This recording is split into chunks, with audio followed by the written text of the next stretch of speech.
This Diddy docuseries that 50 Cent just released on Netflix, documenting how horrible of a human being Diddy is, could be backfiring on 50 Cent. People are taking to social media in droves to call out 50 Cent just as much as they're calling out Diddy. The Diddy docuseries didn't really tell me nothing new about Diddy, and that was one of the critiques.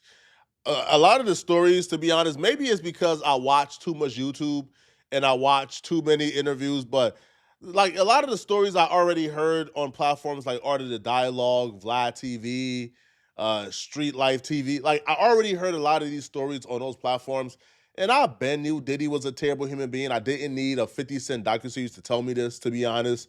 But nonetheless, though, even though I didn't find the docuseries all that useful, I'm still not against the docuseries because I do think that terrible people should be exposed. Like bad people should be exposed and should be outed.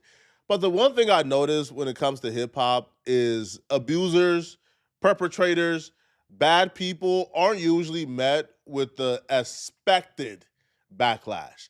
Like I expected everybody to watch the docuseries and say, okay, I didn't really learn too much, but I mean, Diddy being outed is a good thing. It's a plus. But instead, what I've been seeing, and maybe it's just my algorithm, what I've been seeing is people taking to social media to criticize 50 Cent for doing a docuseries more than they're criticizing Diddy for all the horrific things they've heard and seen Diddy do. All right, now there are two type of people who've been criticizing 50 Cent: street dudes and 50 Cent haters. Right? Street dudes are criticizing 50 Cent because they live by the stupid code of conduct of the streets and they believe that what 50 Cent is doing is snitching and that 50 Cent is trying to put charges on Diddy, which, if Diddy did half the things that he's been accused of in his documentary, Diddy deserves to rot in a jail cell. Yo, my honest opinion about the Diddy documentary, 50 on some criminal. It's fair and balanced. How? This nigga trying to incriminate nigga on charges. Like, what's wrong with y'all? Where I'm from, that's dry snitching. And we're unemployed. There's very few times that understanding why everyone, literally everyone on the face of the planet, everyone, there's not a soul I know who don't despise and hate street dudes. This is one of the rare times where it's self-explanatory, bruh. All right, we're talking about things that have to do with domestic violence, things that have to do with damn near murder for hire, things that have to do with horrific things that have to do with grape, assaults, right? Snatching cootie cat and mill butt. Things that are just degenerate, deviancy. And the first thing that goes in your mind is, oh, nah, that's snitching, cuz. Oh, nah, that's snitching, blood. Oh, nah, you can't work with the white man. Man, cut it out, bruh. 50 Cent is a 50-year-old multi-millionaire, 100 millionaire, bro. You think he worried about the street code? Also, 50 Cent got a team. His team put this together. His team found the clips. His team conducted the interview. 50 Cent is just like the project manager. 50 Cent did no snitching in this, bro. 50 Cent was the project manager. His team put this together. Now you're saying if you were ever in the streets at some point, bro, 50 probably ain't been in the streets like what, like 30 years? If you were ever in the street at some point in your life, you can no longer transition in any other avenues. So this 20-year-old boy, let's say, who's in the hood right now, or let's say him, because right now you a dusty street dude. Does that mean you have to be a dusty street dude your entire life? You'll probably be a dusty street dude your entire life, but do you have to be? You could transition from out of this dusty phase and you could do movies one day. You could work with Netflix one day. You could do certain things. You could spearhead a project. I thought the rules to the streets was you can't talk to the police or give the police information. Now you guys is extending that, man, to make life just almost impossible for anybody who was ever in the streets. But people are not falling for it no more, bro. All right, people are waking up. And I know niggas gonna be like, oh, nah, that's a business move. Nah, that nigga bitter because Diddy had his baby moms and was taking care of his kid. Y'all be glorifying 50 like he be doing real shit. This is the same gotta leave his kids for dead. But y'all be sitting up here bashing y'all baby fathers or bashing that do that. And this out here worrying about Diddy. Like, it ain't that much hate you got for to be really putting your, like, waking up and really worrying about another, buying information.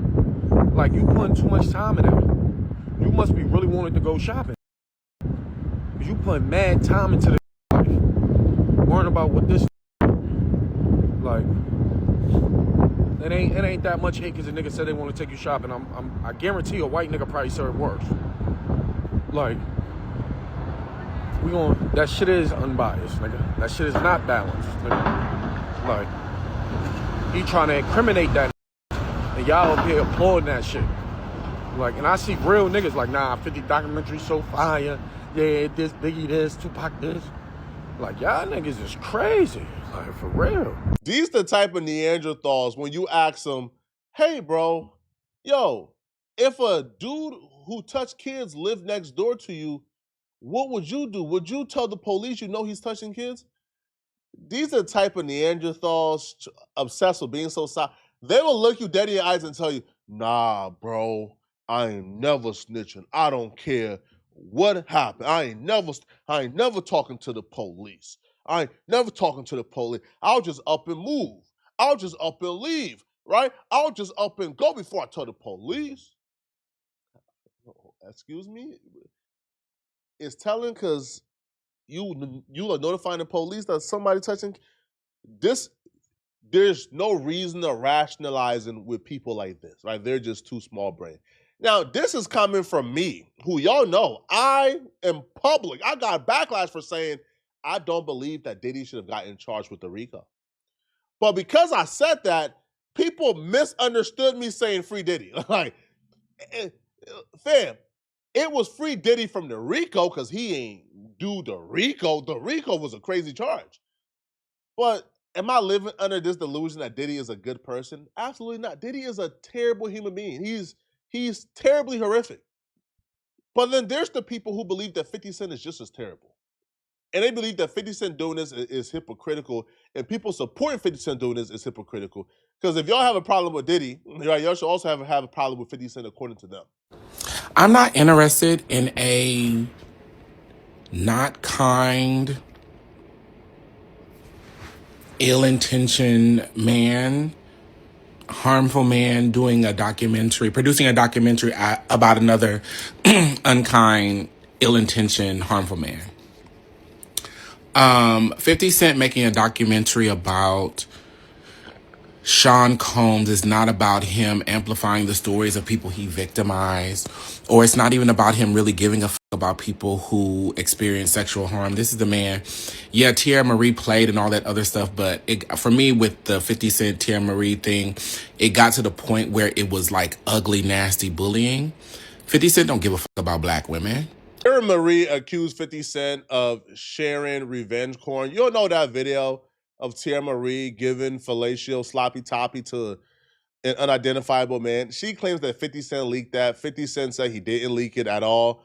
They went to court. 50 Cent was proved innocent. And Tierra Marie owes 50 Cent, I believe, like $50,000 right now from legal fees.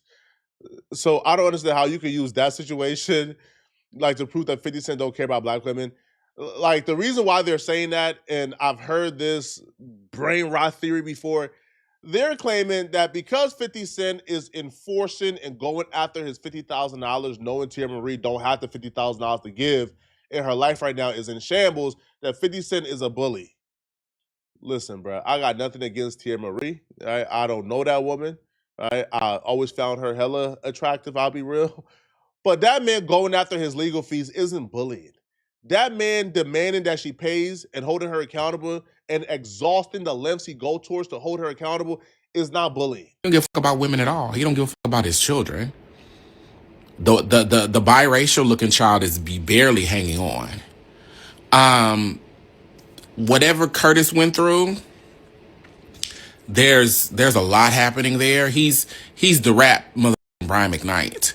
But that being said, I don't want that story from him because you need your own documentary.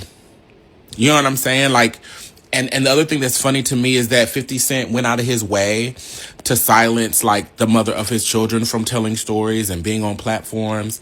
This is him having a messy get back. And then the Today Show and are interviewing him like he's some Patronus of valor or something like that. He's a trifling ass person. Even the whole BMF thing, it's like, you canceled that show. You ate off of this incarcerated, now formerly incarcerated, essentially elderly black man. And he gets out, and his son barely know how to wash his ass, right? You're finally supporting the family about getting opportunities, and like, over your years-long beef with this is all a circle jerk of ain't shit niggas. And I don't need a Discovery Go piece of media from any of them. I would just like them to go away. Even if we concede or if we go with whatever they're saying, because I don't know exactly what they are, to be honest, but whatever they're saying, if we go along with it and say, hey, 50 Cent's a bad person too, okay, does that mean a murderer can't report a murder taking place? Does that mean a rapist is not allowed to report a grape? Right? Does that mean, I don't know, right? A pedo can't report a kid being touched? Like, I don't understand where this line gets drawn at. Aren't bad people allowed to report other bad people for committing crimes? Now, if you have a problem with the celebration of 50 Cent, then we could probably have that discussion. Now, like, the critiques is cool, but I do feel like the biggest blowback from this, right? Or the biggest, I don't know, man, like where I see it backfiring the most is the accuracy. Now, 50 Cent obviously didn't do the research himself. 50 Cent hired people to do that, and people are coming with their own stories, and they're telling stories from their perspective. However, there are media outlets like the Breakfast Club who are fact-checking a couple of things that was said during the docuseries, and those fact checks is coming back like those things are not 100% truthful. Diddy has already sent a cease and desist to Netflix. So if 50 Cent included anything in that docuseries that wasn't truthful, oh, Diddy might do the 50 to 50, right? Sue and get that bag out of him. Alrighty, y'all. So yesterday I was able to speak to Wayne Burrow, who worked with Miss Violetta Wallace, who is the mother of Biggie Smalls and managing her son's estate. Now he reached out to me, or I reached out to him, and then he was like, "Okay, I'm willing to get on the phone with you," because he says that a lot of people have been blowing them up following this documentary. And he wanted to speak out, and he made it clear that this is on behalf of Miss Violetta Wallace. He says there are a few allegations that he wanted to address from the doc. So number one, there's this allegation from the documentary that Diddy used Biggie's record label deal, or his own money, Biggie's own money, to pay for Biggie's funeral. So Wayne tells me that that is completely not true, that he himself officiated the funeral and planned it along with Kirk Burrows, who is in the documentary, Bad Boy staff, and that Bad Boy paid for everything. At no point was there any indication that any royalty statement that this would be coming from Biggie's account. So the family never paid for anything in regards to the funeral. He said Bad Boy and Diddy covered everything from the cars to the police to the funeral itself, and they wanted to make that clear. And he also says that it's disrespectful that anybody would even imply that, you know, Miss Wallace, Biggie's mom, or any of his close friends would even be that naive to allow something like that to happen and not catch it as they're watching the royalty statements and just different things that are coming in. He also talked to me a bit about the contract conversation. So there is a claim in the doc, and this has been a claim that's been circulating for some time, that right before Biggie's passing, there was an issue with contract negotiations between Diddy and Biggie Smalls. He says that that is completely not true as well. He says that life after death was already done, so there was no contract negotiations happening.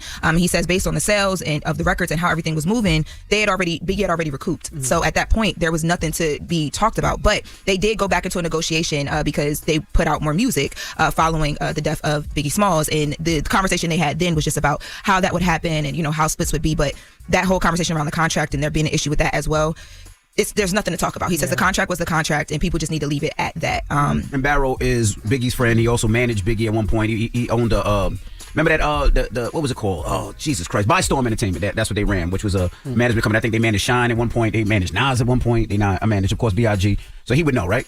You mean Wayne Burrow? Wayne Burrow. Yes. Yeah, so he would know. It'll also be interesting too to see like legally how this play out, because the person who told the story that Diddy used Biggie's estate to pay for his particular funeral, and he was also alluding to the fact that Diddy might have wanted Biggie dead, and that Diddy told Biggie to stay in LA, you know, longer than Biggie wanted to stay, and when Biggie stayed longer, he ultimately got killed. They were alluding to Diddy got Biggie killed, but these are stories being told by individual people who are telling their story, who are telling what they believe.